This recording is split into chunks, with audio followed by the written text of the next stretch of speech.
Hello, welcome to another great demonstration from one of our longtime vendor partners, Infobase.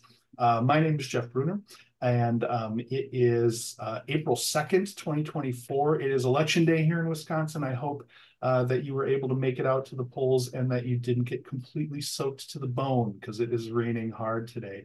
But as I said, I'm joined today by two folks coming to us from Infobase. Lisa Hill and Chris Dedrick, who are going to talk to us about how smart research starts with Credo Reference. With that said, I'm going to stop sharing my screen so that the two of you can take over. Okay, great. Well, good afternoon, folks. As Jeff said, my name is Chris Dedrick. I'm the representative for academic in Wisconsin here at Infobase. And as you may or may not know, we have a trial access open to our Credo Reference platform that has been open for access and will continue to be open for the end of June. So if any of you need links for that, please reach out to Jeff or myself.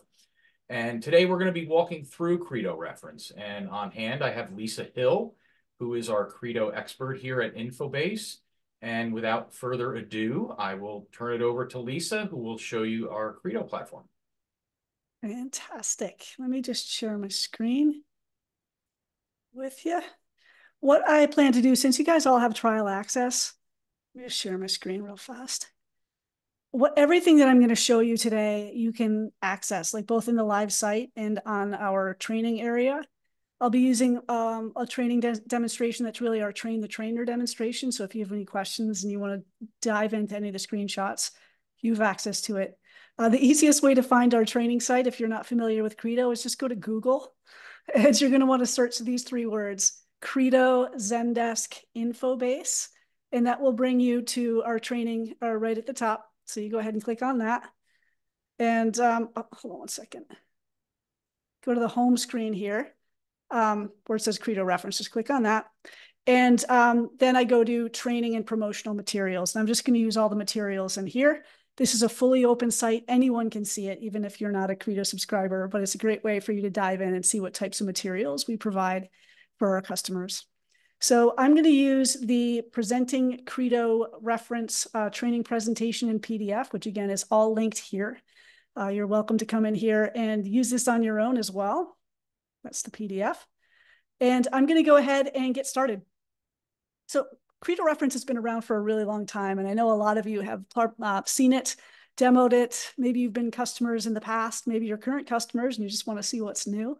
Who we are and what we've always been is a basic research starting point for students that are new to academic research, whether they're 17, 18-year-olds coming to higher ed for the first time, or they're 45 years old and coming back to higher ed after raising a family, or whatever the reason. Credo Reference is a place where you can find fact-based background information on any topic.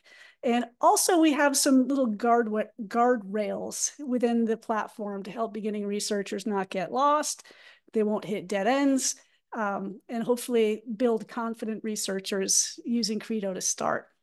So what I'm going to be talking about today is just what this platform is. I'll give you a demo of it. We'll talk about our new admin. Many of you are familiar, if you've seen Credo like 5 years ago, 10 years ago, 3 years ago.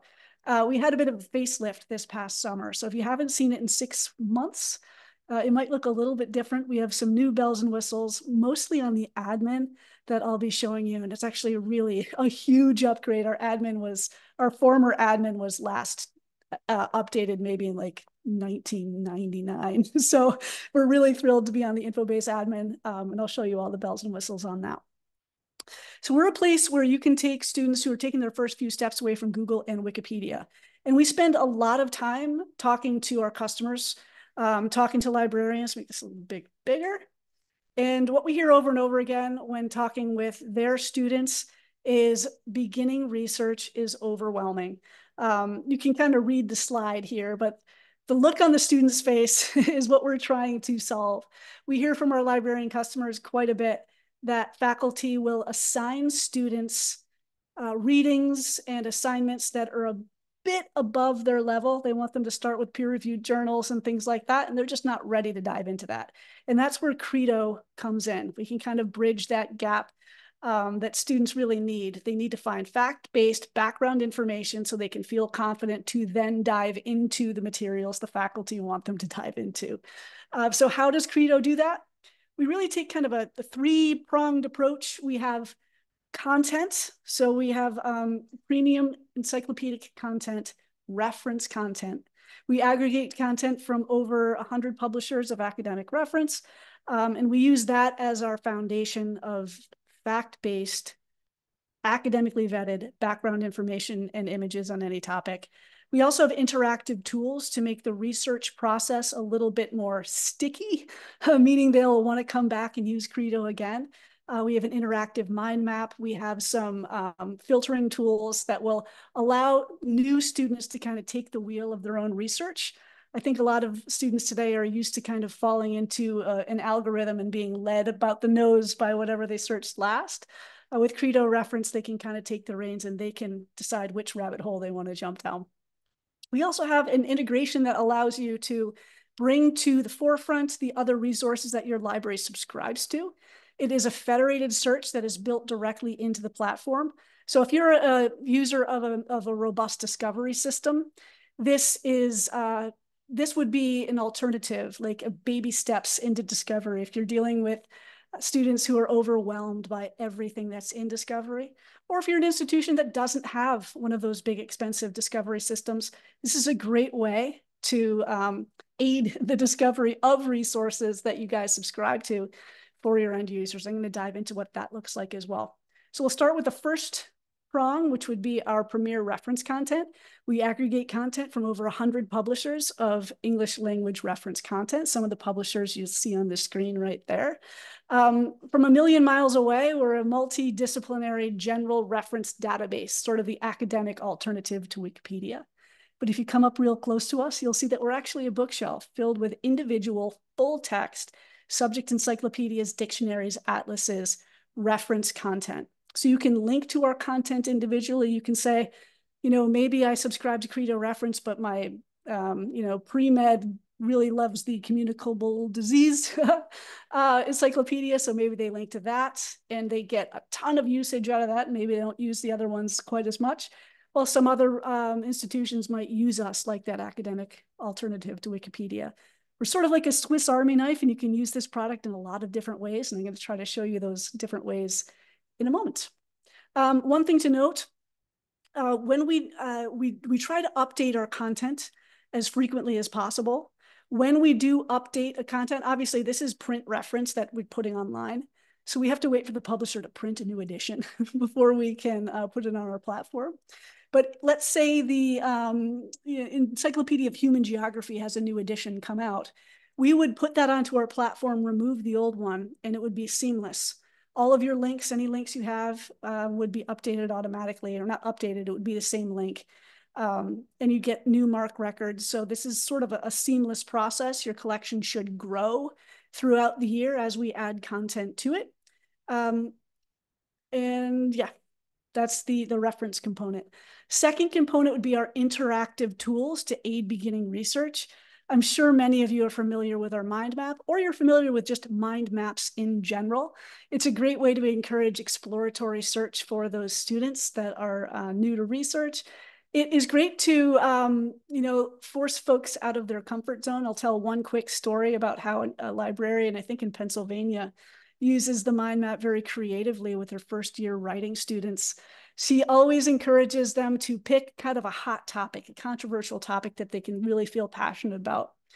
And so they'll take those topics like climate change or gun control or abortion rights, and they write a first draft. Then the instructor takes them to Credo in the mind map and says, great, love your first drafts. Now everyone take your term and run it through the mind map. And in your second draft, I'd like you to include terms that you've uncovered in your mind map that show all these related terms to your one nugget of controversy in the middle. Then do a little research on those other terms that you've uncovered and include that in your second draft. So it's a great way to kind of force people out of their comfort zone and really explore new things like exploratory search allows for. So we got the mind map, I'll show you that. And then we have the federated search. And this is where we'll be able to bring to the forefront the other resources that your library is investing in. And you get to dictate which databases are displayed here. So we have some institutions that, for example, don't have a robust discovery system. They might link to every database they have and start with Credo, and then they'll go into JSTOR or Gale's Academic OneFile or EBSCO's Academic Search Complete. Whatever it is you subscribe to, we'll be able to include them in some way in our federated search. I'll show you what that looks like. And again, you guys would be the ones that chose which databases display there. That's all part of your setup. We also, excuse me, we offer authentication of all different stripes, as you can see on the screen there. We have free MARC records available for all titles, and we're fully indexed in all the major discovery systems. This is where I dive into the live site, but I do want to point out that this is a deck that contains screenshots and descriptions of every single screen that we offer on the Credo Reference platform. And this is available to you, again, by Googling Credo Reference Infobase Zendesk and clicking that first link, going to Credo Reference and the training site, and you'll find all this great material that you can dive into. So what I'm going to do next is I'm going to open up Credo Reference and we'll take a spin. So this is what Credo Reference looks like. If you're coming from your A to Z list and you link to Credo Reference, this is what the home screen looks like. If you're coming to Credo via Discovery, your students might not ever see this screen. They might just be going directly to the article or to the book page. But we'll start here. And one thing that I always start with is the title list. And the title list is found if you look at the Credo logo and you click on the 3 lines next to Credo Reference title list. So I understand that you all have access to our Academic Core collection. Academic Core, I think, sits around 800 or so titles, which again will grow throughout the year. I am using an account that has 1,600 titles in it that also includes Academic Core. But the reason I'm doing this is because our Academic Core collection is that general knowledge, general reference collection. We also have 28 different subject collections, which are great for if you've got grad programs or you just have specific needs in specific areas. So what I did is I added some of those collections just so you can see what that looks like on the platform as well. And basically what that means is everything is integrated, and I'll show you what that looks like on our title list. So this is what the title page looks like, and I can scroll down and see all of these books individually if I want to. Click Load More. Or I can use the filters over on the right to see what it is that I subscribe to. Excuse me 1 second as I take a sip.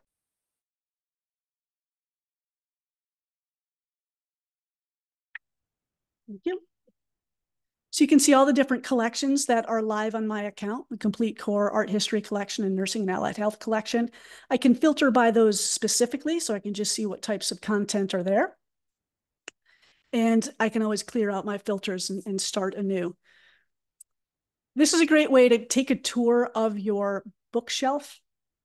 And whenever I talk to librarians, that's one of their questions, like, what exactly am I searching when I'm searching in Credo Reference? And this is a great tool to help you see what it is exactly you're searching.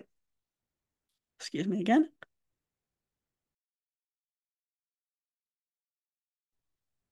All right. Now, every page has its own unique URL. So you can kind of make little title lists of your own by kind of picking and choosing different filters.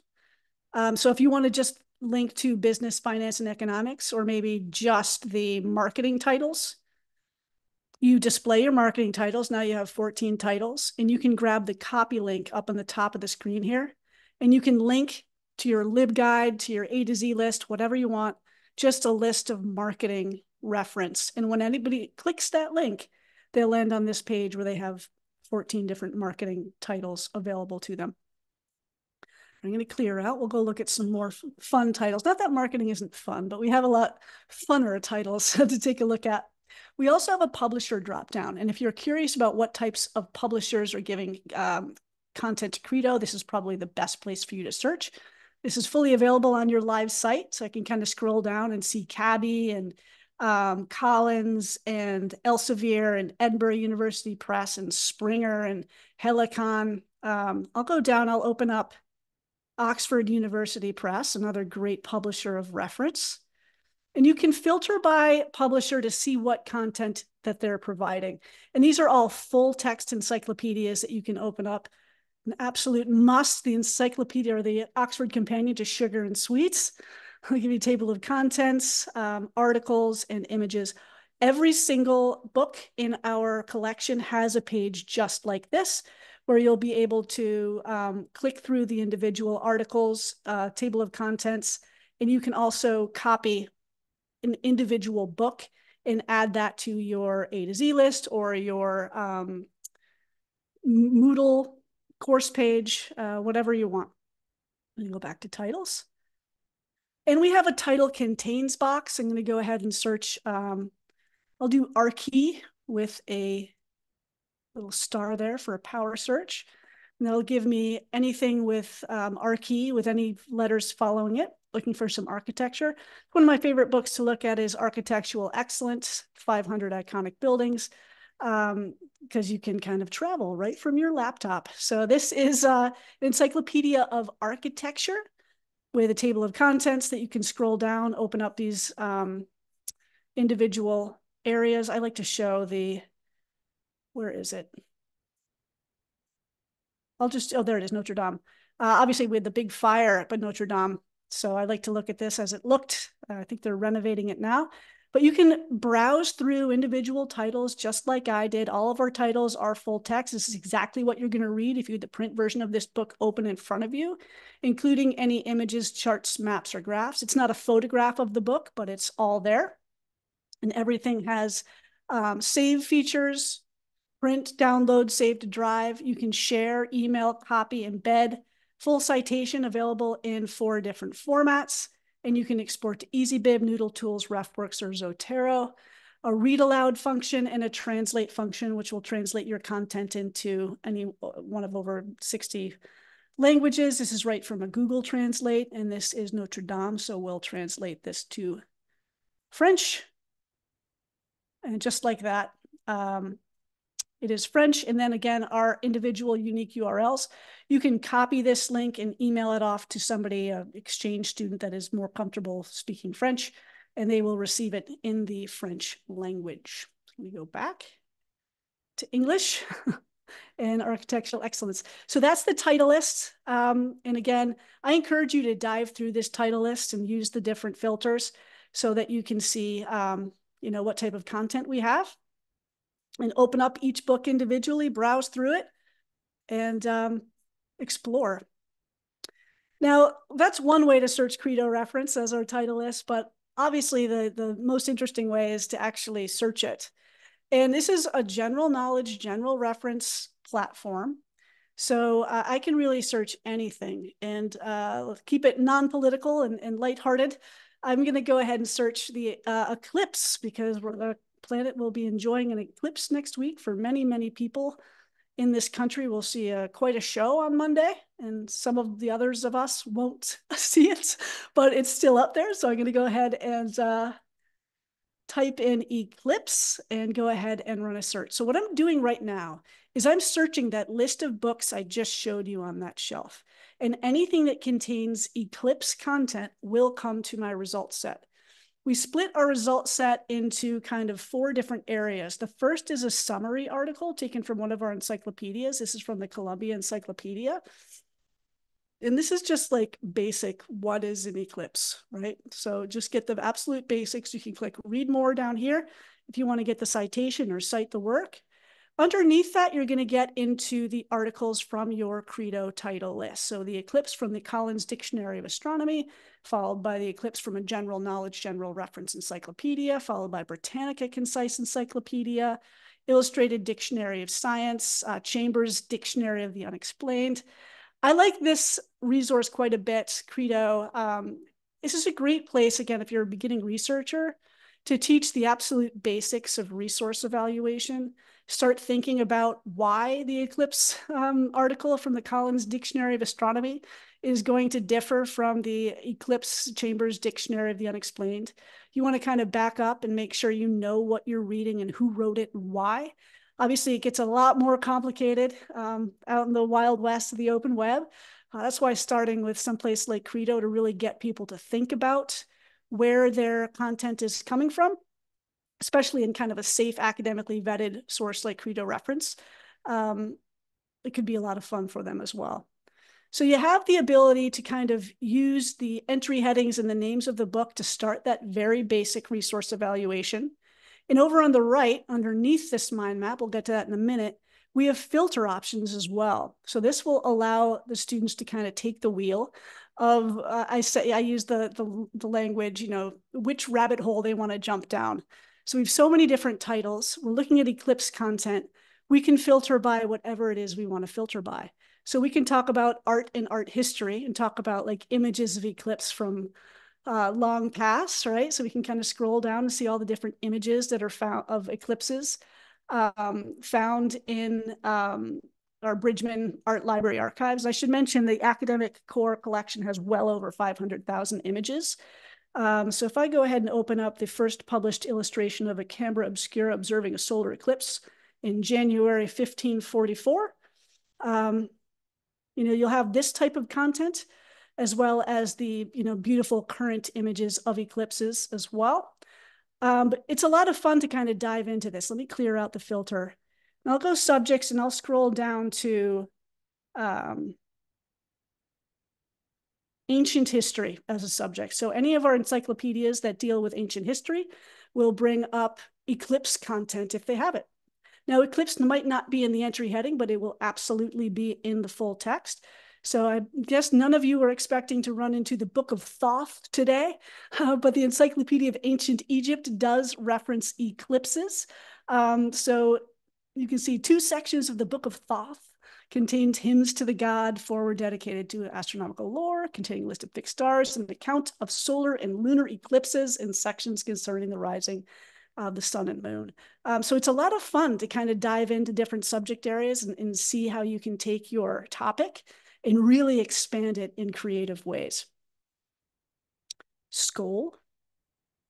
Skoll is a giant wolf, maybe a god of eclipses and sunsets. So if you're a poet, right, you can start finding some fun ways to use different terms to mean different things using our filters.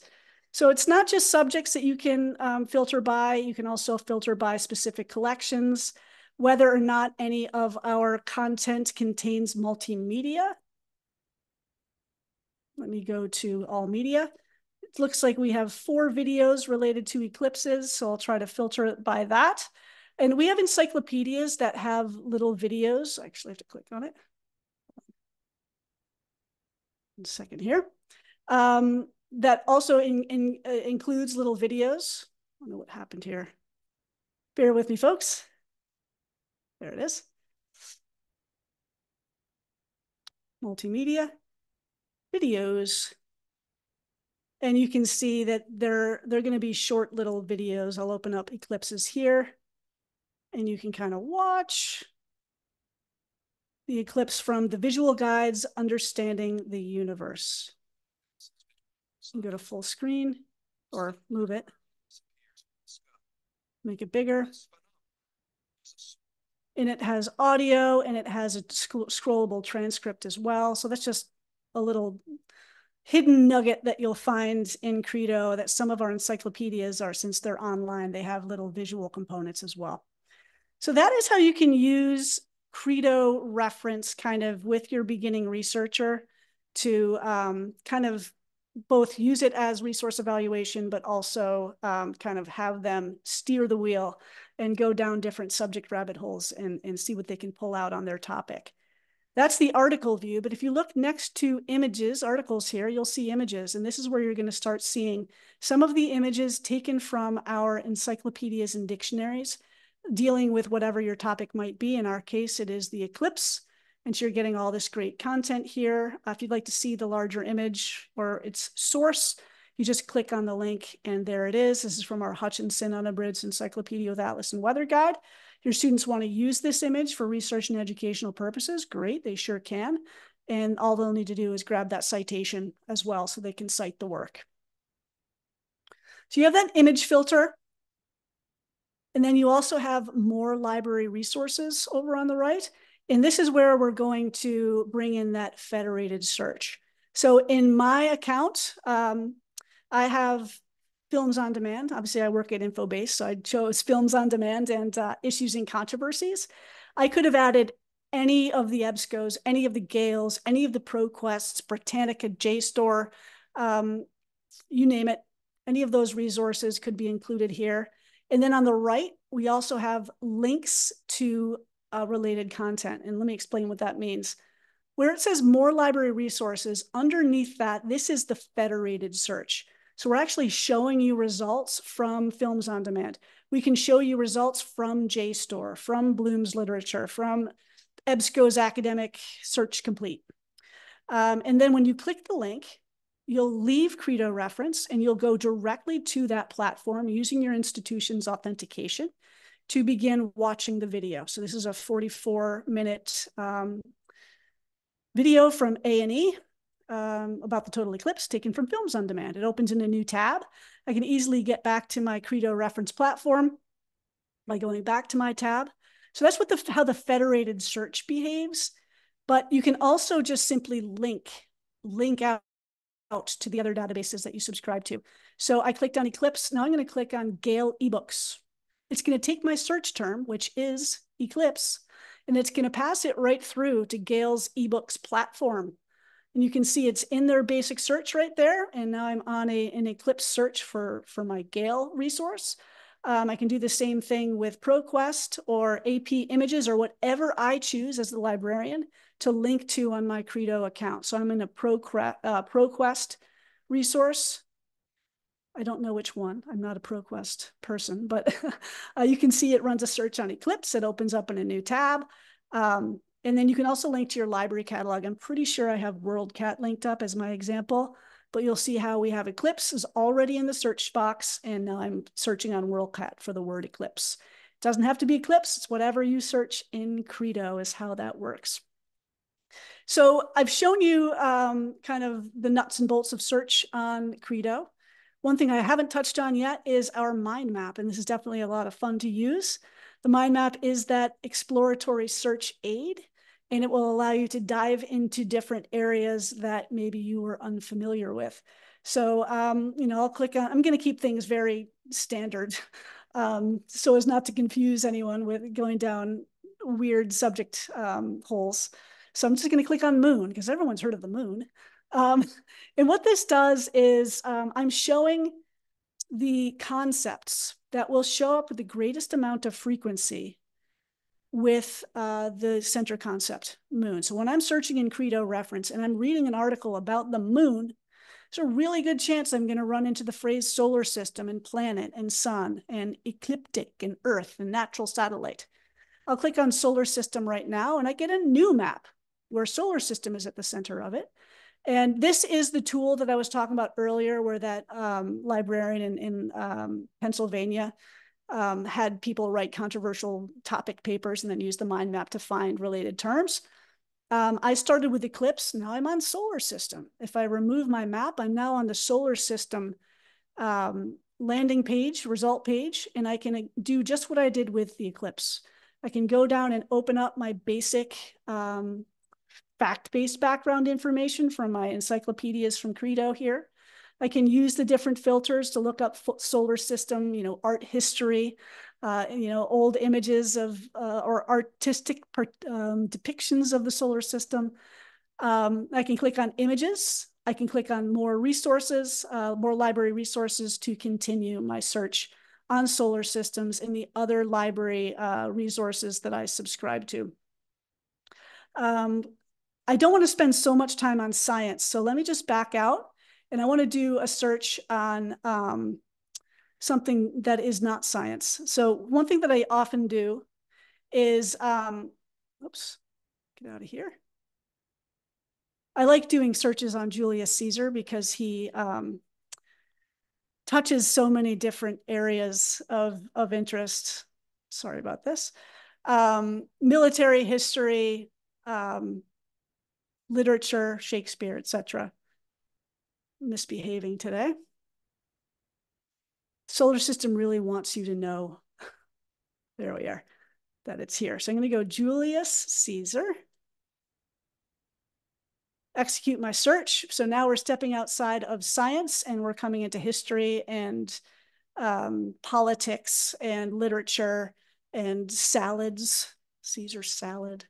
Scroll down and you'll see again, we've got the images, we've got the more library resources, we've got the mind map here and the related terms. You have your filters over on the right as well. Click on images, see images related to Julius Caesar. Again, apologize for the errors on my machine at the moment. There we are. And more library resources, which of course will bring you, I clicked on the image, will bring you to the federated search, where you can continue searching for your Julius Caesar content in any one of your other related resources. So that, in a nutshell, is Credo Reference. There's just a few things that I wanted to show you in addition to that. Credo Reference has a fully fleshed out LibGuide. If you are a subscriber to LibGuides, so are we. You go to Credo Reference, all one word, .libguides.com. It's a freely open site that you can visit right now if you want to. And what we've done is we've built over 60 guides that relate directly to the different subjects within Credo. So African American Studies, for example, open up that LibGuide and you can click on books and you'll see every single book in the academic core collection. That's exactly what you guys are trialing or have access to already. And this is just a different way of looking at our content, right? It's already built into this LibGuide. You can copy this guide directly into your own LibGuides, edit it to your heart's content, and publish it as your own, provided you're a subscriber. We've also curated different result pages in these different areas. Literature, music. I'll click on Louis Armstrong. It brings you right to the Louis Armstrong result page in Credo, where you have your articles, your images, and your library resources from the other resources you subscribe to. Louis Armstrong. And that is back here. We can go to transition, etc. Go back to LibGuides and you can scroll down and see all the different subject areas in which we have content. You can, again, copy to your heart's content, publish as your own. I just wanted to show you quickly the Credo search boxes under the C's for Credo, and that will bring you to search boxes that you can embed into your LibGuides as well. Basic search boxes, image search boxes, specific subject search boxes, all here. And there's also instructions on how to do that. So that's LibGuide, again, found at credoreference.libguides.com. You can look at it at any point. And one of the last things I'd like to show you today is our admin. And if you're familiar with the old Credo admin, it looked like it was built on a Commodore 64. It was not user-friendly at all. But the flip side of that is it forced us to develop just like the greatest customer success and support team. They're still with us. They're still working here at Infobase. Let me toggle over to our admin.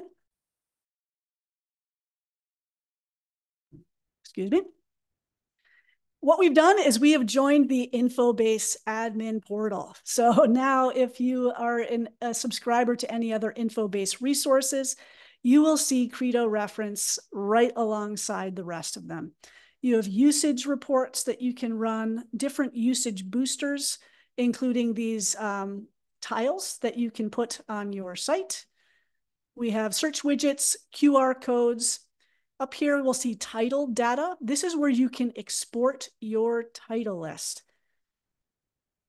It will also allow you to, you can add filters here so you can see, you can export by collection that you subscribe to.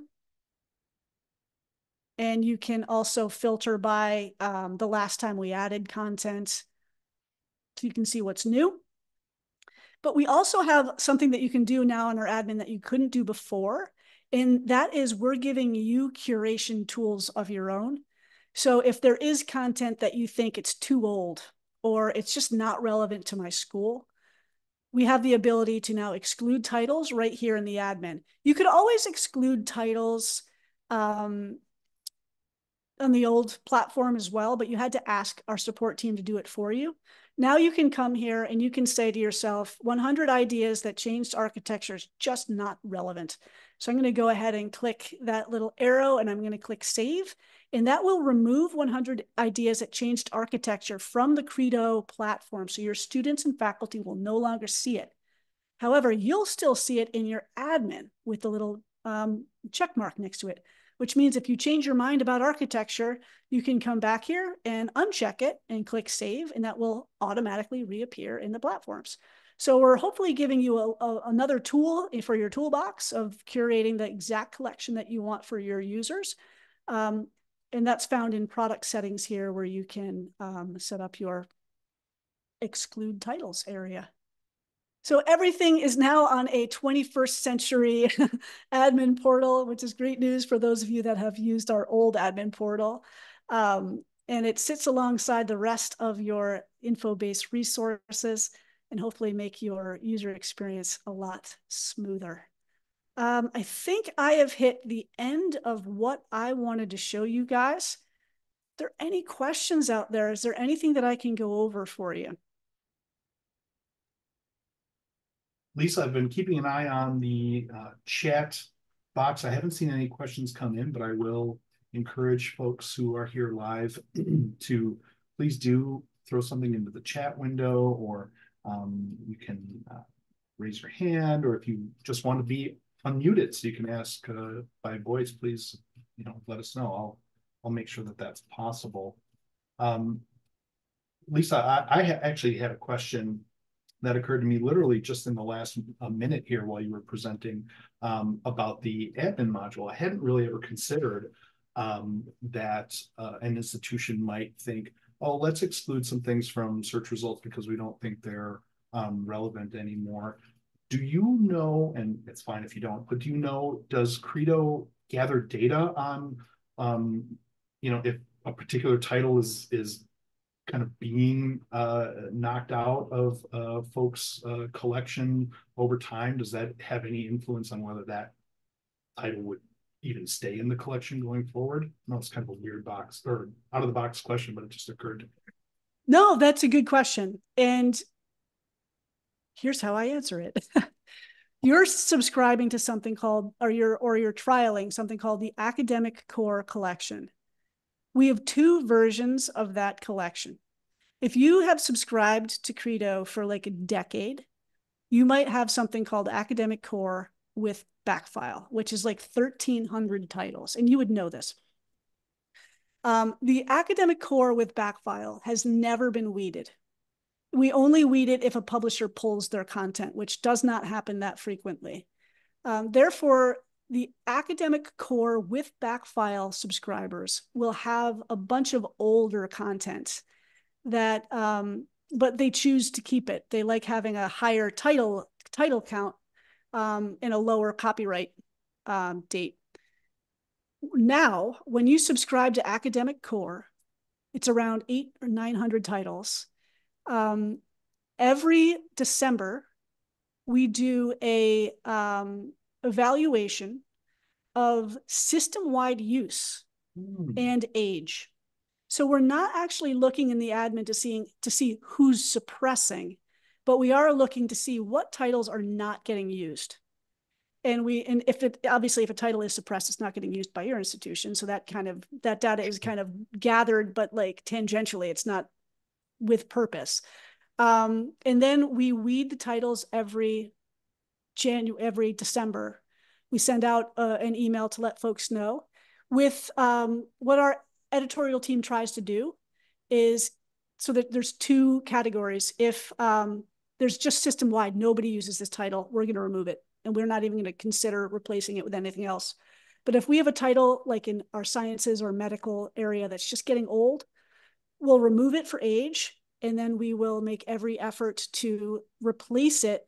If that publisher doesn't have a newer edition, we'll replace it with a different publisher, same content dish. You get the idea, with a newer copyright to keep that fresh. So that's something that our editorial team is constantly doing.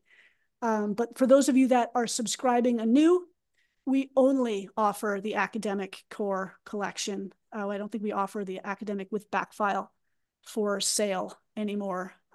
If you currently are a subscriber, and if you subscribe for like 10 years, you may very well have it. And you're welcome to switch over to academic core without backfile, which would make your title copyrights a bit fresher, but you'd lose about 400 titles, old titles, if you choose to do that. And there's no fee for that. It's just, you just choose to opt into the other title collection. Lisa, that's a great answer to what would have been a better question from me, which is, how do you keep the titles fresh in the collection? So yeah. Thank you for not only answering my question, but going much further and giving us even more valuable information than I was asking about. Yeah, well, I'd also like to add on to that, because I've worked for Credo before we were acquired by Infobase, and the question of currency of content is always what we're met with, and the reference is always tricky, right? We always, especially science and medicine, we want to keep that as fresh as possible. But you'll find that sometimes our copyrights drag down, because we might have this awesome historical atlas. We do. It's the Andromeda, Atlas of World History, of these beautiful maps, but it's like 1980. So you'll find every once in a while we might have an older copyright, but we keep it with intention. Because reference, you guys know, reference can be tricky. You can have a really classic reference book and it has an older copyright and there's just no edition available. So you might run into that. So I would say that our team definitely puts a priority on keeping the sciences and the like politics and medicine as fresh as possible, while the kind of evergreen topics, they just look for solid content. But if we already have solid content with an older copyright, we will keep that in our collection. That's really great. Thank you so much for that. Sure. Yet another one of the really great kind of behind the scenes, like, or benefits of Credo Reference that you might not know about. It's not something that comes up. The kind of curation practices is the kind of thing that only comes up when somebody asks. So I'm glad you went there today. I think it gives us a little bit deeper look into the value that people are getting. Great. Well, with that said, I'm not seeing any other questions. I have made it possible for anyone live who's still with us live to unmute, but it doesn't seem like we've got other questions coming in. But I will say, if anybody watching live or watching the recording after the fact, you have questions about this resource or other Infobase resources, please do reach out to us. I'm confident that either Chris or Lisa will be glad to hear from anyone. And of course, here at WiLS, we're always glad to hear from you as well. One thing I wanted to mention, Chris, I've been mispronouncing your last name all along. I think I did it twice on this recording. So thank you to— Oh, no worries. It happens all the time. Well, thank you both Lisa Hill and Chris Dedrick for being here with us today. Any last comments either of you would like to make before we wrap up? No, other than that, Lisa, thank you so much for the presentation. Jeff, thanks for coordinating this with everyone. And, anybody on the webinar here today, just a reminder, the Credo trial is open until the end of June. So I encourage you to look in there, play around with it, see its usefulness. And like Jeff said, any questions along the way, just reach out to either Jeff or myself, and we'll be glad to help. Great. Thank you both for being here. Thanks everyone for watching. Have a great afternoon. Stay dry, stay warm. Go UConn. Go UConn. Go UConn. Thanks, guys. Take care, everyone. Bye-bye. Bye-bye.